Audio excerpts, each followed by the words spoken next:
You're listening to LeaderCast, episode 167. Welcome to LeaderCast, Transforming Missions podcast with Tim Bias and Sara Thomas, providing you with insights and resources you need to lead a movement of Jesus followers. 167 episodes, Sara. It's crazy. Yeah, we started this year, this 2021 year, looking at different aspects of courageous leadership. January, we looked at purpose, and last month, February, we were with relationships. And another very important area of leadership, and especially courageous leadership, is self-awareness. I feel kind of tentative even talking about self-awareness. Are you self-conscious? Well, no, I'm not. So we're going to get into that in just a minute. Let me remind you before we jump into this episode on self-awareness that you can find show notes for this episode on the podcast page at transformingmission.org/podcast. And we haven't asked this of you in a while, so let me ask you today. And this might be an awkward one to do it with, so you might want to, well, no, maybe it's not an awkward one to do it with. How about I just give you the invitation? This is what I want to ask you to do. Is there someone, as you listen to this episode, or maybe it was a previous episode, that you thought of and you wish that they listened to it too? Would you share it with them? Whether it's this episode or a previous episode, just invite someone to listen to LeaderCast with you, and perhaps it will help you in what we talked about all last month, building the relationships that you want to have with people. So, Tim, you were saying about getting defensive? I'm not defensive, Sara. Oh, goodness. So, I think where we want to start today is simply by having a conversation around what is self-awareness. And Tim, I've said to you, I hear us toss that us, and that's a global us, toss that word self-awareness around. Usually it's in a negative way. That person lacks self-awareness.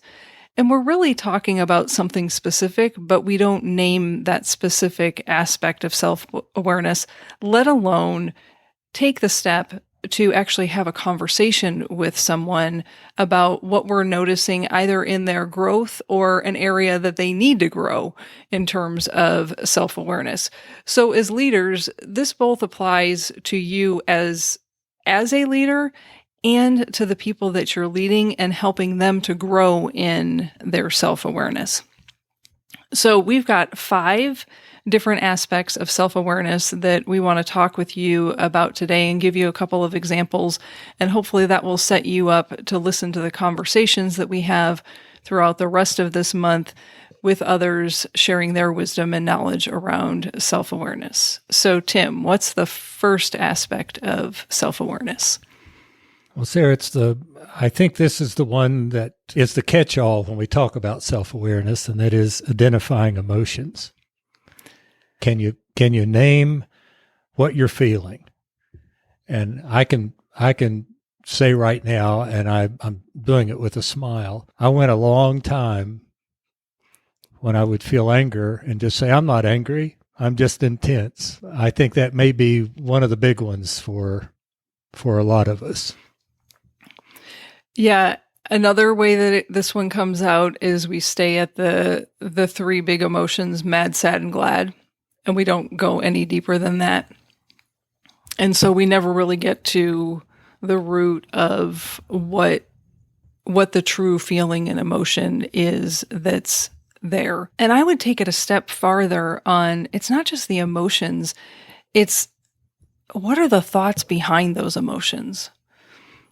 If we wanted to have a coaching session here, Tim, I would say to you, so what was that anger really about that you didn't want to acknowledge it? I was just thinking that same thing when you asked those questions about having the thoughts behind the emotions.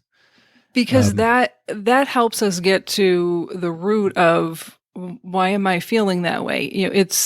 We're not going to go into any depth on this podcast, but I think you'll probably see a blog post come out this month about it. But the reactions that we have on Facebook, we read something that someone has posted, and whether they are a friend in real life or they are simply a Facebook friend, we react. Well, why are you reacting to it? Whether you respond in writing or not, I'm not even going there. I'm just saying that visceral reaction that we've all had scrolling through social media.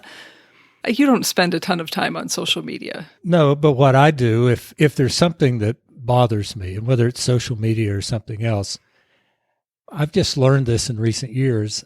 I'll write something, but it doesn't ever get sent.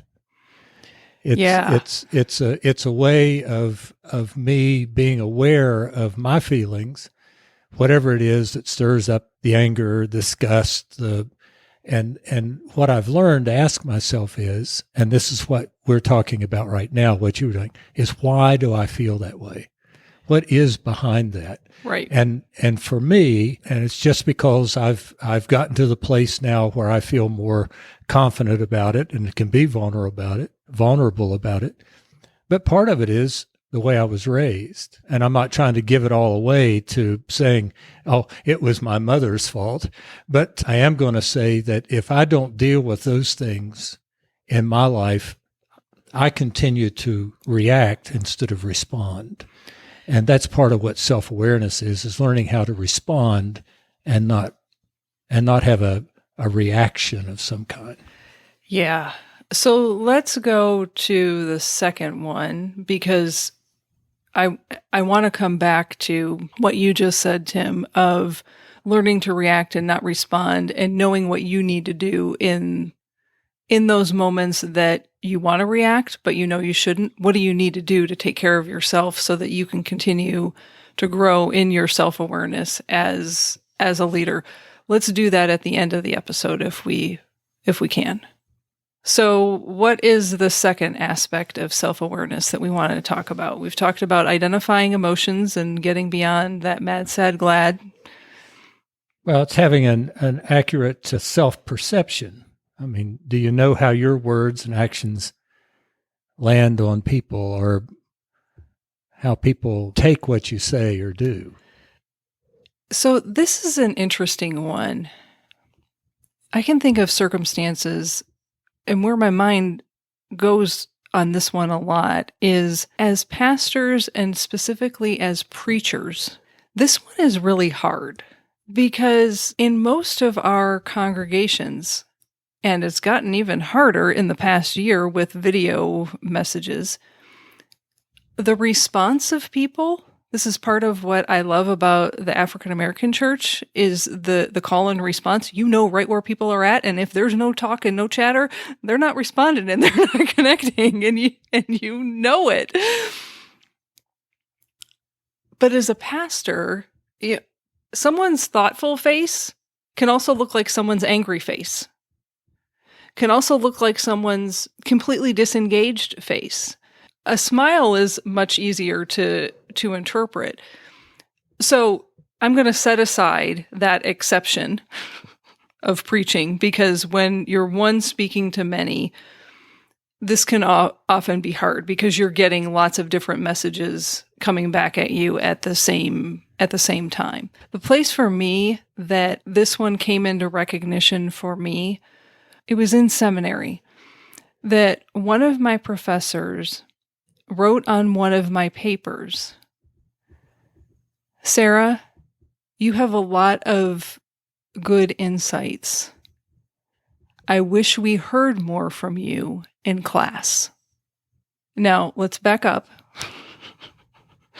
to the first thing that we said. I remember in that moment, and forgive me if this is a word that you don't like, I was pissed. And I had to ask myself, why are you getting all worked up about someone inviting you to speak up more in class?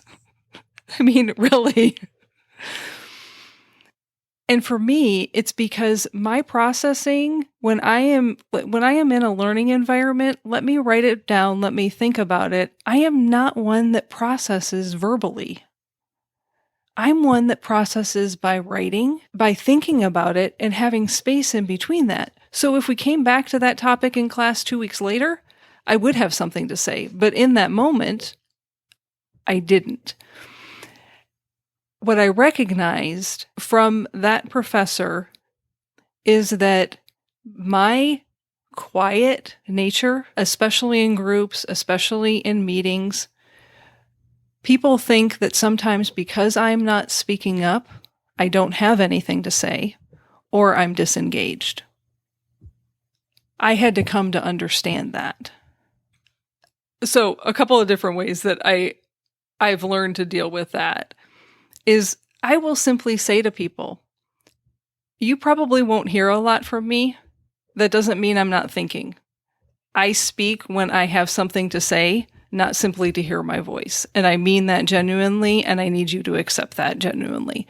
I can't say that to everyone and every group of people and have them receive that. Part of what I have tried to model, because I find myself more on the facilitator role in the work that I do, is those quiet voices, including a pause in our time together to say, is anyone who has not spoken? And I'm clear about that. Has anyone who has not spoken, do you have anything that you would like to add? Or, Tim, I noticed that you haven't said anything yet. You don't have to. I just want to invite you if there's something that you would like to offer. Sometimes we can be in groups that are domineering, but notice what I did there. I didn't say, Tim, you've been quiet. What do you want to offer? Because now I've just voluntold him. And none of us like to be voluntold because he might not have anything to say in that moment, and that is okay. But I've offered an invitation to say, would you like to say something? And he can absolutely say, no, I've got nothing. I'm thinking, I've got my notes, but thanks. You acknowledge that person. That's part of what I've learned on the opposite side of it that I can do for others, because we all learn and process information in different ways. So that's something that I've had to come to understand about myself. And so, Sarah, I'm just the opposite. I process by talking, which I have learned is it's not bad. It's not good. It's not a value with that. It's just how I do it.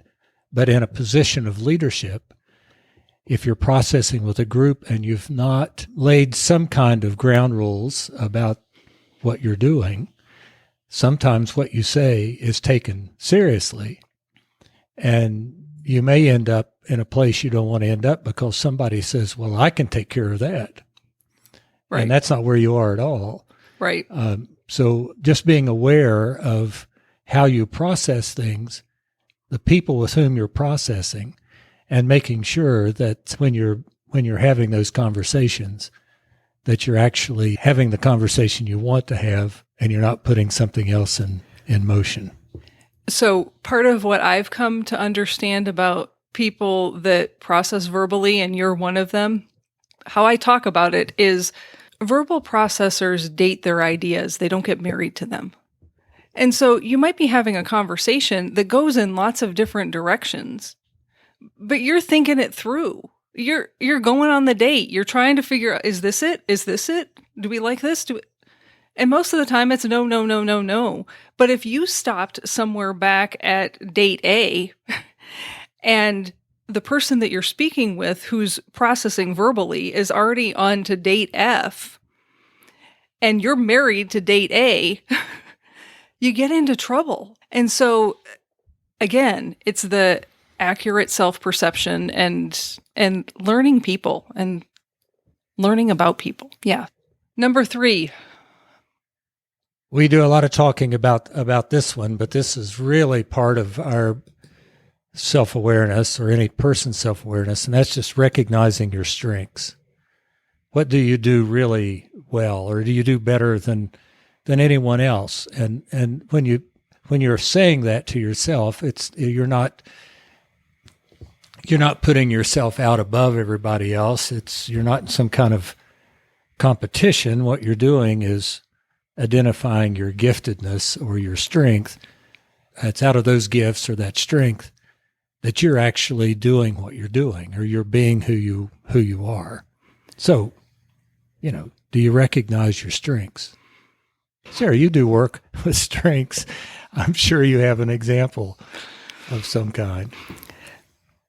Yeah, and this one does and doesn't relate to Clifton's strengths. And again, it's a personal example. When I took Clifton's strengths for the first time and saw that Maximizer was one of my top 5, I read the description and I went, yeah, that's me. And this goes back to 1 and 2, the identifying emotions and accurate self-perception as well. Part of what I've come to realize about that strength for me is that I am really good at either getting something started, because I can take it from nothing to being something. And the Maximizer strength, I call it the good to great strength. It's also the strength that loves strengths. And so I'm really good at either starting new things, getting things going so that they can come to a place. And then when I have reached the end of my abilities, then handing it off to someone else to say, here, you take it, because now it needs a refresh and I've poured everything into it that I can do. Or taking something that is already good and making it amazing. Do not ask me to do the ordinary, average, everyday work. I will go crazy. If you want average, if you want it just to get done, there's nothing in there for me that is a challenge of leveraging strengths, one, and utilizing my strengths that I can strategic, number one, think about, okay, if this is where we want to go, how are we going to get there? My achiever, okay, what are the steps that we need to take to get there? Okay, what does excellence look like in this area? Who are the people that I need around me to help make this happen? Learner, oh, what do I need to learn? Think about us starting this podcast. I didn't have a clue how to do a podcast. And there might have been something that I was even trying to learn as we were getting on to record this podcast today, to do our recording in a slightly different way. I'm always learning. So if you say to me, just keep it steady, there's nothing here, we don't need to improve. Maintaining for me is a version of hell on earth. I came to understand that.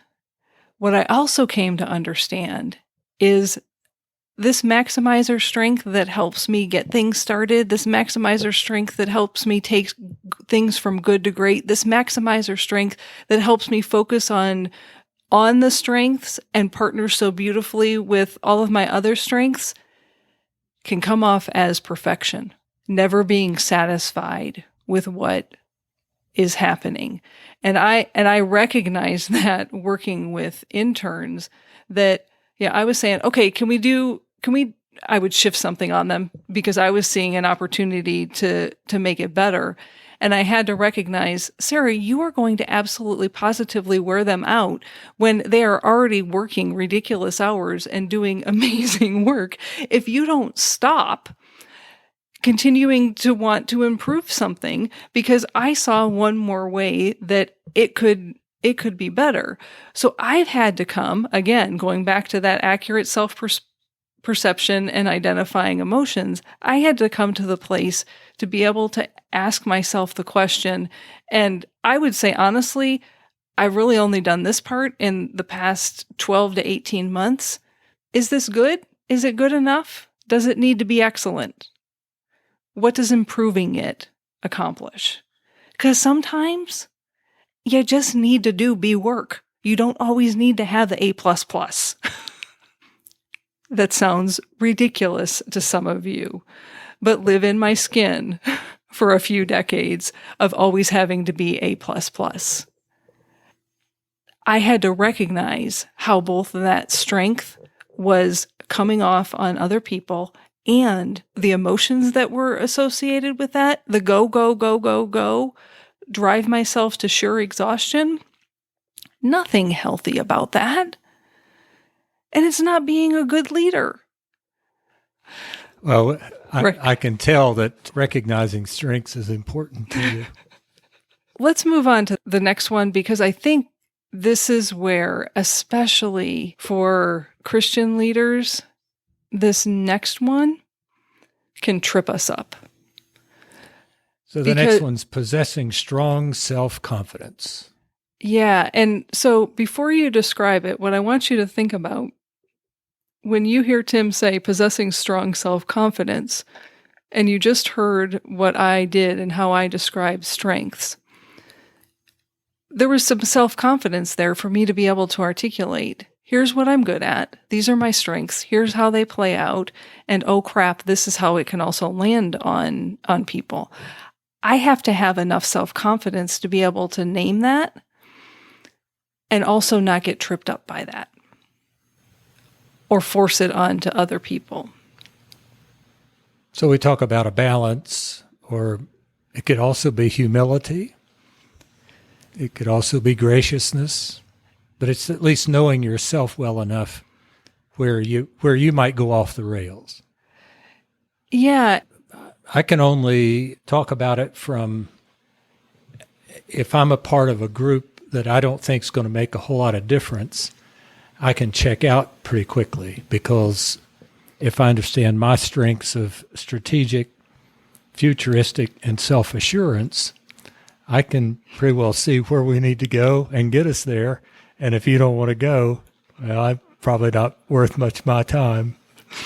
That's on the negative side. So yes, there's a place where you have the self-confidence to step in and do what needs to be done, but that's balanced out with, as we've already said, with humility, with an emotional balance. It doesn't have to go your way all the time.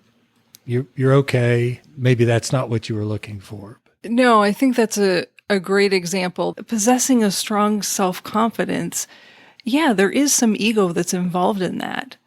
But if it's not checked with that humility, you're going to come off pretty arrogant. And it's not going to come across as self-confidence. It's going to come across in a negative way as arrogance. So I agree with you. So part of what, as we talk about self-awareness, part of what we have to understand, or what I think I need to understand and want people to hear about a strong self-confidence, that's not contradictory to who we are as Jesus followers or as leaders in the church. Sometimes we feel like that humility is not having that self-confidence. And that's not what we're talking about. No, I would say that if you have humility and have no self-confidence, or the term I've used is ego, people steamroll over you. You don't have opinions. You don't take a stand. There's not a firm foundation underneath you.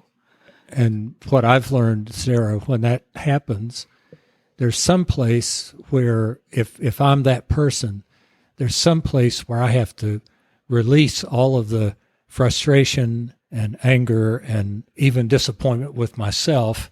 And that oftentimes ends up with family or with people that we don't particularly want to hurt. I sometimes think of it that if we're not dealing with these things in a healthy way, and in terms of self-awareness, it's kind of like trying to hold a beach ball underwater. You can for a while, but after a while it'll pop up somewhere.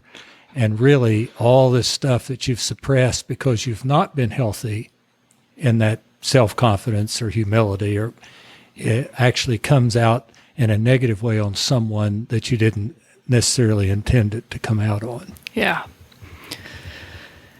Yes, that's a good reminder.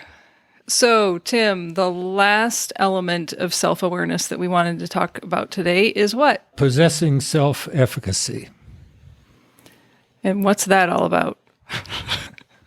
Well, from my perspective, again, we're talking about having a healthy confidence. And I use the word healthy in that because, again, it's being able to be so aware of our emotions and our perceptions and strengths that we actually, from my perspective, actually know what I can accomplish, know what I'm able to do, but I do that in relationship with other people. So it's not that I'm doing anything in terms of who I am or my motivation to get what I want or to manipulate something.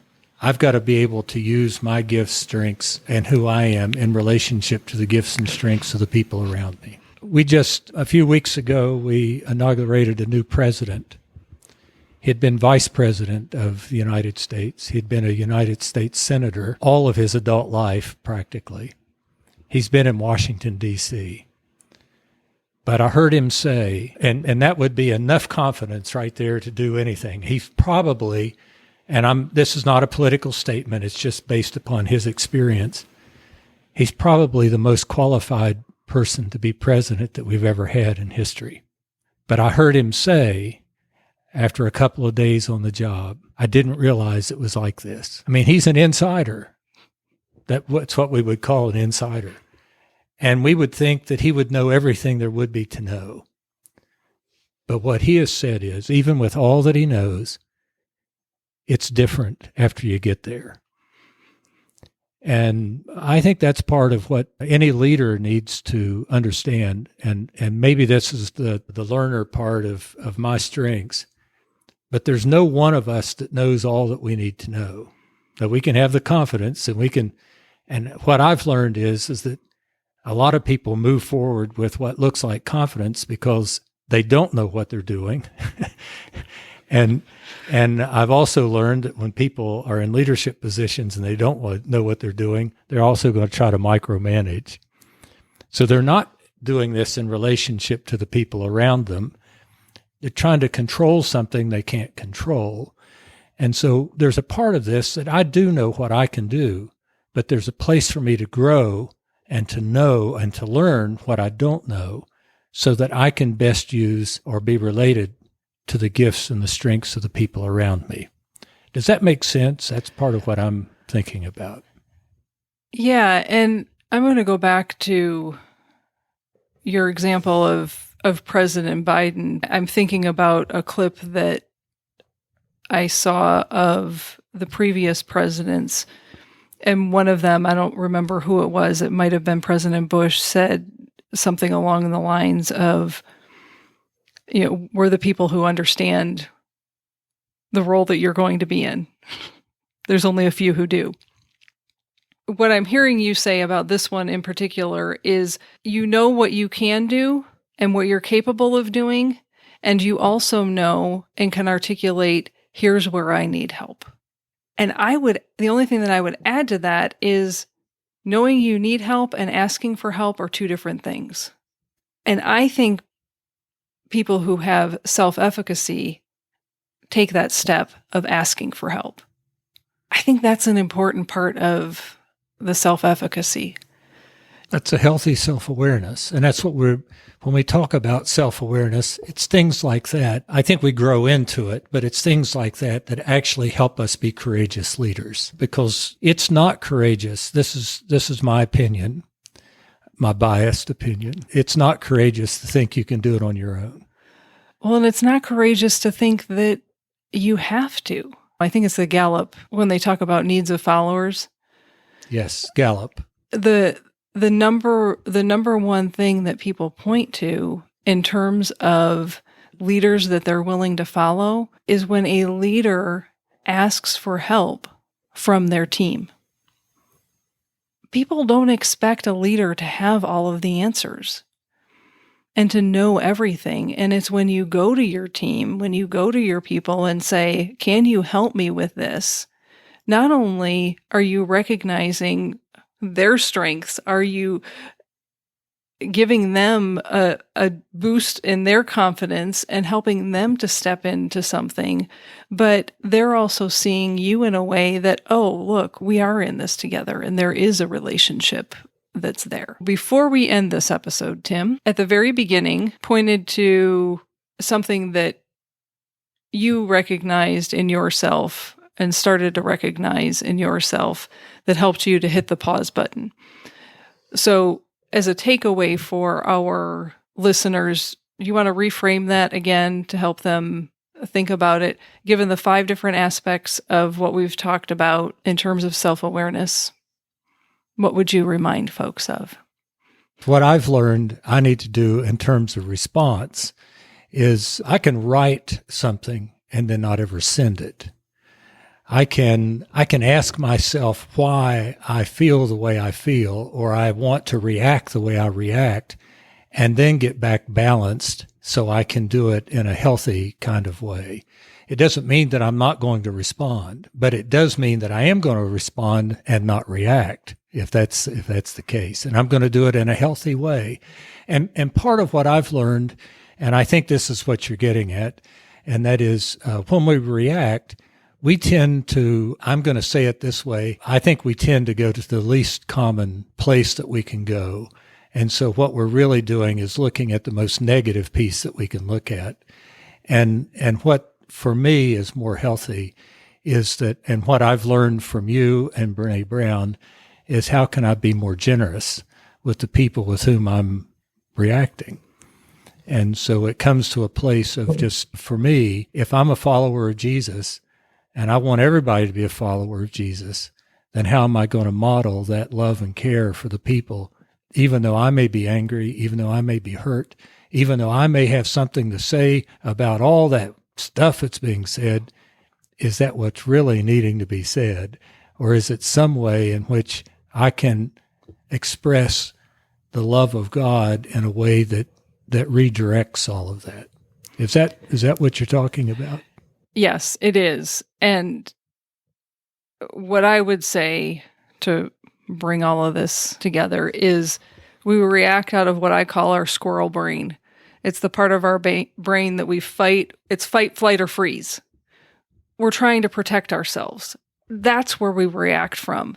The response that you're talking about is the higher thinking skills and processing skills that we have as human beings. And that takes literally time for us to let go of that, let the hormones in our body that have said, fight, flight, freeze, your safety is in jeopardy here. No, we don't literally say that, but that's what's happening in our body.